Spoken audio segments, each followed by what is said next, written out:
肥媽一句拒脫苦海啦，其實比任何一句鬧人說話都更加重，因為呢四個字唔係單純八卦，唔係單純撐邊個，亦唔係一時火遮眼講出嚟嘅說話。呢四個字背後係一個朋友親眼見住另一個朋友由一個硬淨嘅龍虎武師捱到手震暴瘦入院，去到81歲仲要周圍揾工作為屋企人撲錢。各位娛樂熱話圈觀眾，今集我哋要講嘅表面係李家鼎同李詠漢嘅父子決裂，但睇深一層其實係一面照妖鏡，照出親情可以有幾重，照出錢銀可以有幾傷，更加照出一個老人家到底幾時先有權講一句夠啦，我唔再俾人消耗落去。事件最新一個爆點就係肥媽出席活動時再次講到鼎爺近況，佢話鼎爺之前真係好瘦，甚至入過院，嗰陣時食都食唔到，揸住碗麵都手震。呢句說話聽落好平常，但如果你代入一個81歲老人家，你會覺得好心酸。一個後生仔手震，你會叫佢睇醫生；一個老人家手震，你會擔心佢身體。但一個81歲老人家一邊手震，一邊仲要諗住接工作、揾錢、幫人補貼生活，呢件事就已經唔係普通辛苦，而係長期被消耗到透支。肥媽最嬲嘅位就係佢話自己係親眼睇住鼎爺點捱，拍攝時要頂住，做到一半要坐低手震。肥媽最嬲嘅位就係佢話自己係親眼見住鼎爺點樣捱過嚟。一個外人如果只係睇新聞標題，可能會覺得父子吵大鑊啫，家家有本難念的經。但肥媽唔係普通旁觀者，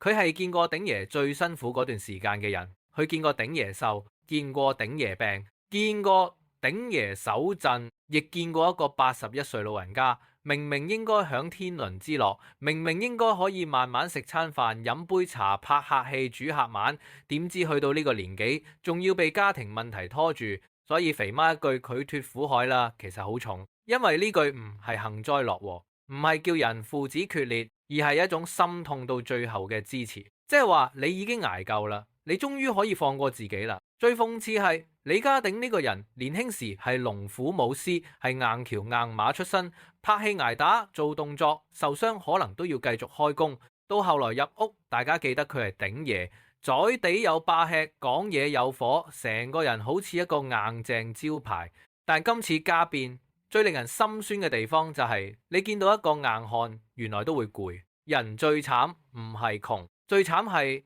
你一世人都以為自己要撐住所有人，撐到最後人哋習慣咗你撐，反而忘記咗你都係人。鼎爺今次公開講到同李詠漢脫離父子關係，當然係好震撼。父子兩個字喺中國人社會入面好重，正常人唔會輕易講出口，更加唔會喺公眾面前講到咁絕。但正正因為咁，先更加反映到呢件事背後應該已經積壓咗好耐。有啲關係唔係突然斷駁，係一年一年磨蝕，一次一次失望，一件一件事累積，去到某一日，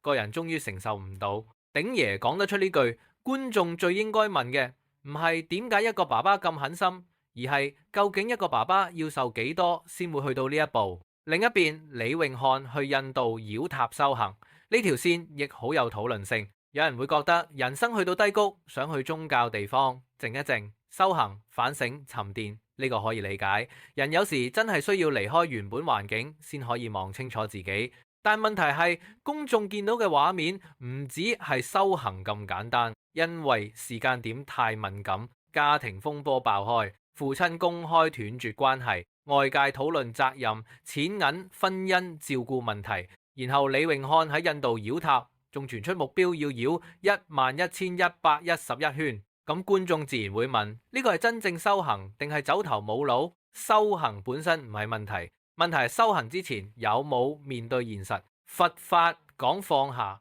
但放下唔係逃避責任。修行講因果，但因果唔係用嚟包裝自己唔處理問題。一個人可以去拜佛，可以去繞塔，可以去沉澱，但如果現實入面有家人被你拖累，有父親被你傷透，有問題一直冇解決，咁觀眾當然會質疑你係向內反省，定係向外暫避風頭。呢一點亦係今次輿論最狠嘅地方，因為大家唔係單純想睇人哋家事，大家係喺鼎爺身上見到好多香港家庭都熟悉嘅痛。有啲父母一世人做晒，仔女細個供書教學，仔女大個幫手買樓結婚，仔女有事，父母再出手，仔女失敗，父母再包底，包到最後父母老咗病咗冇氣力咗，先發現自己原來由爸爸變咗提款機。呢個就係人肉提款機4個字最殘酷嘅地方。提款機係咩？你有需要就撳，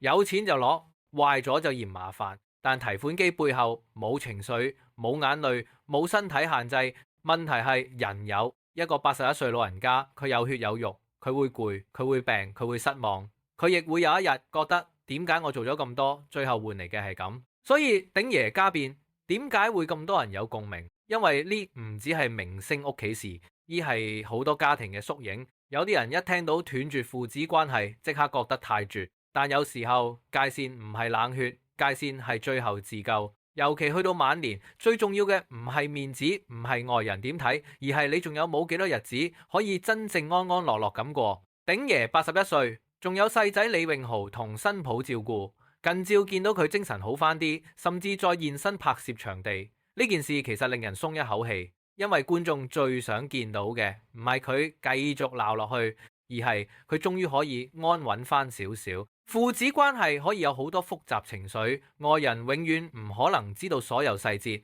但有一點好清楚，一個老人家晚年最基本嘅尊嚴應該被保護。佢可以選擇繼續愛，亦可以選擇停止被傷害。佢可以掛住個仔，亦可以同時承認自己真係受夠。呢啲情緒可以並存，唔係非黑即白。至於李永漢今次去印度，如果真係想修行，最重要嘅唔係繞幾多圈，而係翻到現實之後肯唔肯承擔自己應該承擔嘅嘢。你可以繞塔10000圈，但如果一翻屋企，問題照舊，責任照舊推，身邊人照舊受傷，咁嗰10000圈只係畫面好睇，唔代表人生真係有改變。真正修行唔係俾人睇你幾虔誠。真正修行係你點樣對待你身邊最親嘅人。今次肥媽一句鼎爺脫苦海之所以咁爆，就係佢講中咗好多觀眾心入面嗰句說話。大家見到嘅唔係一場普通父子不和，而係一個老人家終於決定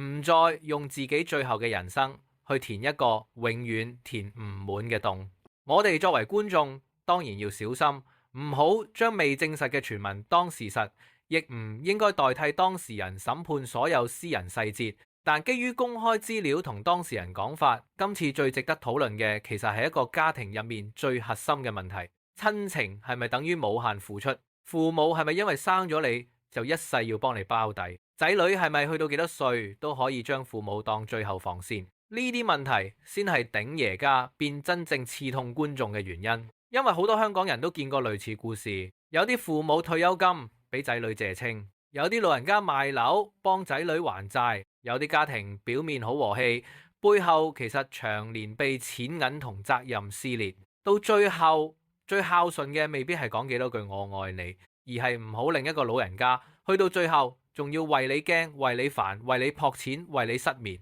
所以今次我哋點睇？我覺得鼎爺最需要嘅唔係外界繼續煽風點火，而係安靜、休息同保護。肥媽撐佢，某程度上就係幫佢講出佢自己未必想講得太白嘅痛。而觀眾撐鼎爺，亦唔係因為大家中意睇父子反目，而係大家希望一個辛苦咗大半世紀嘅老人家，終於可以真正為自己活一次。至於李永漢，如果真係有心修補，最有力嘅方式唔係再出嚟解釋10次，亦唔係用宗教畫面去抵消輿論，而係用時間同行動證明自己真係變咗。因為人可以犯錯，但人唔可以永遠用我都好慘去逃避對其他人造成嘅傷害。鼎爺由龍虎武師到電視廚神，到今日被網民形容係一個晚年苦主，呢條路睇落真係好唏噓。但或者真正嘅轉捩點就係今次，當一個81歲老人家終於講出